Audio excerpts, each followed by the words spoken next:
آج کل ایک مسئلہ یہ آ رہا ہے، بہت سارے لوگوں نے مجھ سے سوال کیا ہے کہ سر ہماری دعائیں قبول کی نہیں ہوتی۔ ہم اکثر اللہ پاک سے دعائیں مانگتے ہیں، رو رو کے دعائیں مانگتے ہیں، امت مسلمہ کے لیے دعا مانگتے ہیں۔ یہ آپ دیکھ رہے ہیں اسرائیل اور اس کے بعد ایران، فلسطین، یہ کیا حالت کی ہے ان کی، اور ان کے بارے میں رو رو کے ہم ہر جمعے پہ، ویسے ہی نمازوں پہ ہر مسلمان دعا مانگتا ہے، مگر مسئلہ یہ ہے کہ دعائیں قبول نہیں ہوتی۔ تو مجھے ایک واقعہ یاد آیا، میں آپ کو بتاتا چلوں۔ حضرت موسیٰ علیہ السلام کے دور میں ایک بندہ تھا جو موسیٰ علیہ السلام نے دیکھا کہ وہ رو رو اتنا رو رہا ہے کہ اس کے ہاتھ اوپر ہیں، آنسو میں وہ تر ہو گیا ہے، اللہ سے دعا مانگ رہا ہے اور اس کی دعا قبول نہیں ہو رہی۔ تو موسیٰ علیہ السلام نے جب اللہ سے ہم کلام ہوئے، پوچھا کہ اے اللہ، میں نے ایک بندہ دیکھا ہے جو اتنا رو رہا ہے کہ میں نے کبھی کسی کو اتنا روتے ہوئے نہیں دیکھا، اور اس کی دعا قبول کیوں نہیں ہو رہی؟ تو اللہ پاک نے جواب دیا کہ موسیٰ، وہ بندہ اگر رو رو کے مر بھی جائے تو بھی اس کی دعا میں قبول نہیں کروں گا، اور اس کے ہاتھ آسمان تک پہنچ جائیں تبھی بھی میں اس کی دعا قبول نہیں کروں گا۔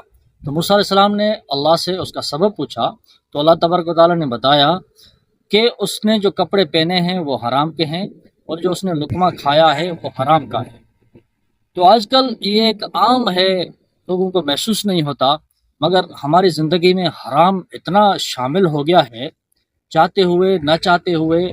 اکثر، سارے تو نہیں، اکثر ایسے لوگ ہیں جس کی زندگی میں حرام شامل ہے، اس کا پہننا، کھانا پینا، اٹھنا بیٹھنا حرام میں شامل ہے۔ تو جس مسلمان کی زندگی میں حرام ہے، حرام کا لقمہ اس کے پیٹ میں ہے، یا اس نے کچھ حرام پہنا ہے، اوڑا ہے، تو اس کی دعا تو اللہ پاک قبول نہیں کرے گا۔